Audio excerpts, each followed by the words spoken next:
গেছো মেছো শাকচুন্নি মামদো ব্রহ্মদৈত্য, এই জগতে যে কত রকমের ভূত আছে শুনলে অবাক হতে হয়। তেমনি হিজলগড়ের শ্মশানটা ডিগবাজি ভূতে ভর্তি। ডিগবাজি ভূত আমাদের দেশি ভূতের মতোই, কিন্তু এরা হাঁটে তাদের মাথা দিয়ে। যেমন অদ্ভুত এদের দেখতে, তেমন অদ্ভুত এদের কাণ্ড কারখানা। কখনো কখনো গাছের ডালে পা বাঁধিয়ে মাথা নিচের দিকে করে ডালের মধ্যে ঝুলে থাকে, ঠিক যেন বাদুড়। গাছগুলো সব উল্টো দেখি, আকাশ দেখি নিচে। না না, বাংলা আমি খাইনি, খুব বলছি না আমি নিচে। কখনো কলা পাতার নরম ডালে একটু দোল খেয়ে নেয়। দল দল দুলনি, টেকো মাথায় চিরুনি, গাছে দেখি যখনই, দোল খাই তখনই। আর চলতে হলে তারা মাটিতে মাথা পেতে কেবল ডিগবাজি খেতে খেতে যায়।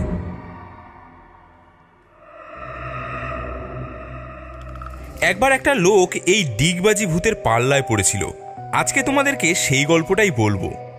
এই হিজলগড় শ্মশানের পাশেই ছিল হিজলগড় গ্রাম। সেই গ্রামে পাঁচু নামের এক সুদখোর মহাজন বাস করত। সে মানুষকে অনেক চড়া সুদে টাকা ধার দিত।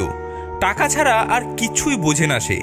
ধার বাকি থাকলে গলায় পা দিয়ে টাকা কিভাবে বার করতে হয় সেসব কলাকৌশল তার ভালোই জানা ছিল। একবার সে জগা নামের একটা লোককে টাকা ধার দিয়েছিল, কিন্তু জগা কিছুতেই সেই টাকা শোধ করছিল না। এজন্য পাঁচু একদিন তার টাকা উসুল করার জন্য জগার বাড়িতে এসে হাজির হলো।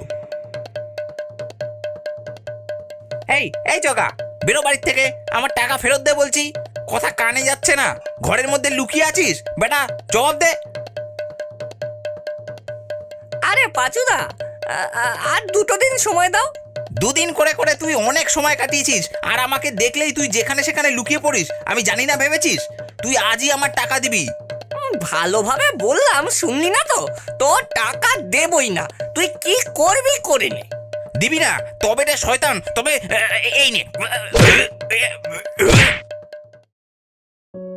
এ কি হলো?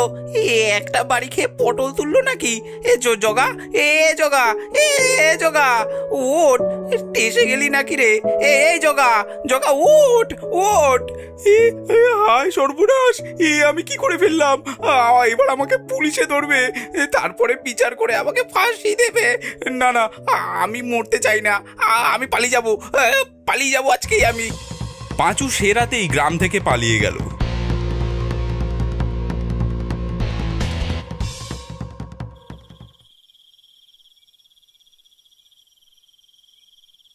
গ্রামের বাইরে তো চলে আসলাম, কিন্তু এখন পালিয়ে যাব কোথায়?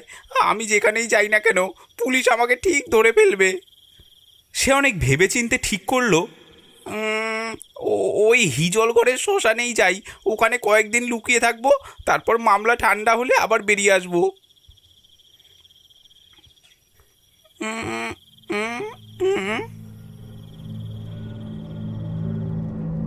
সে প্রকাণ্ড একটা গাছ দেখে তাতে উঠে তার ঘন পাতার আড়ালে সে লুকিয়ে বসে রইল।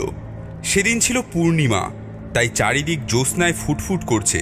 শ্মশান, মাঠ, গঙ্গার জল, গাছপালা, জঙ্গল বেশ দেখা যাচ্ছে। পাঁচু গাছের ডালে বসে লুকিয়ে লুকিয়ে দেখতে লাগলো যে কেউ তার খোঁজে আসছে কিনা। হঠাৎ তার চোখে পড়ল একটা কঙ্কাল। শ্মশান থেকে ডিগবাজি খেতে খেতে সেটা এই গাছটার দিকেই এগিয়ে আসছে। তার পিছনে একটা, আবার তার পিছনে আর একটা। ঘন ঘন ডিগবাজি খেতে খেতে শন শন করে তারা এগিয়ে আসছে। উড়ি বাবা রে, এরা সব কারা রে? এই যে দেখছি কেবল হাড়, এরা এমন ডিগবাজি খেয়ে আসছে কেন? উড়ি বাবা রে। ভয়ে পাঁচুর আত্মারাম খাঁচা ছাড়া হয়ে এলো। তারপরেই তার কানে এলো ভয়ঙ্কর হাসির শব্দ।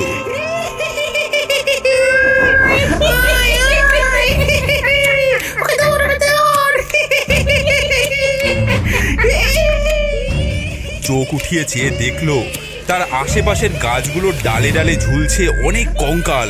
তাদের পা বেঁধে আছে ডালে আর মাথা ঝুলছে নিচে। তাদের সেই দাঁত বার করা মরার মাথা থেকেই এমন ভয়ঙ্কর হাসির শব্দ উঠছে। পাঁচু এসব দেখে থর থর করে কাঁপতে লাগলো। ওরে বাবা, ওরে বাবা, কোথায় এলুম রে? এর থেকে তো পুলিশের হাতে পড়াই ভালো ছিল রে। সে তখন মনে মনে রাম নাম জপ করতে লাগলো। তারপরে কি আশ্চর্য কাণ্ড, কঙ্কালগুলো সেই রকম ঝুলতে ঝুলতেই এক ডাল থেকে আরেক ডালে, এক গাছ থেকে আরেক গাছে লাফিয়ে আসতে লাগলো। তারা একবার দোলে আর এক ডাল থেকে পা ছেড়ে দিয়ে আরেক ডালে বাঁধিয়ে দেয়। এমনি করে চারিদিক থেকে তারা সবাই আসতে লাগলো তার দিকে। পাঁচু তাই দেখে আড়ষ্ট কাঠ হয়ে গেল। দেখতে দেখতে ভীষণ কাণ্ড হয়ে পড়লো। পাঁচু বসে আছে আর চারিদিক থেকে তাকে ঘিরে ফেললো কঙ্কালের দল। তার আশেপাশে সামনে পিছনে ডায়ে বাঁয়ে কেবলই সেই সব কঙ্কাল। উপরের ডালে পা বাঁধিয়ে তার মুখের কাছে মুখ রেখে ঝুলতে ঝুলতে তারা সব কটমট করে তার দিকে চাইতে লাগলো। তাদের সেই অন্ধকার চোখের গর্ত থেকে ঠিকরে বেরুতে লাগলো যেন আগুনের কণা। তাদের সেই দৃষ্টিতে পাঁচু সারা দেহ একেবারে অসাড় হয়ে গেল। গাছের ডাল আঁকড়ে সে বসে রইল যেন পাথরের মতো।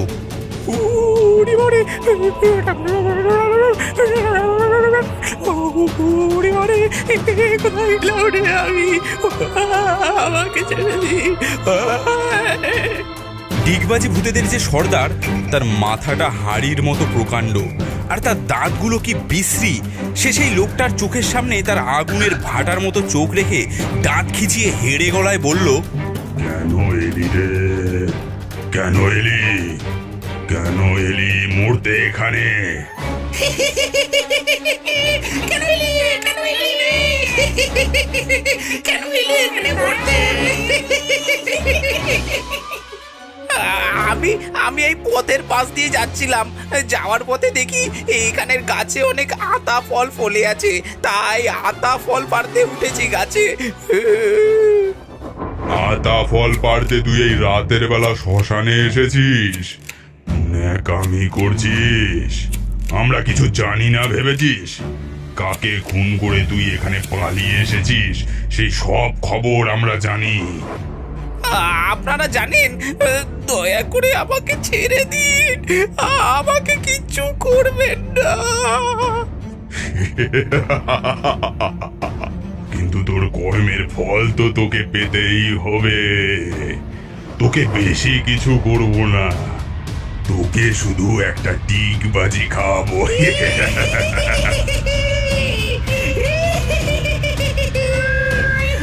এর মধ্যেই একসঙ্গে অনেক জোড়া কঙ্কালের হাত তার দিকে এগিয়ে এলো। তার গলায়, বুকে, পেটে, পায়ে, হাতে, কোমরে সব জায়গায় লাগলো সেই কনকনে ঠান্ডা হাড়ের হাতের স্পর্শ। তারপর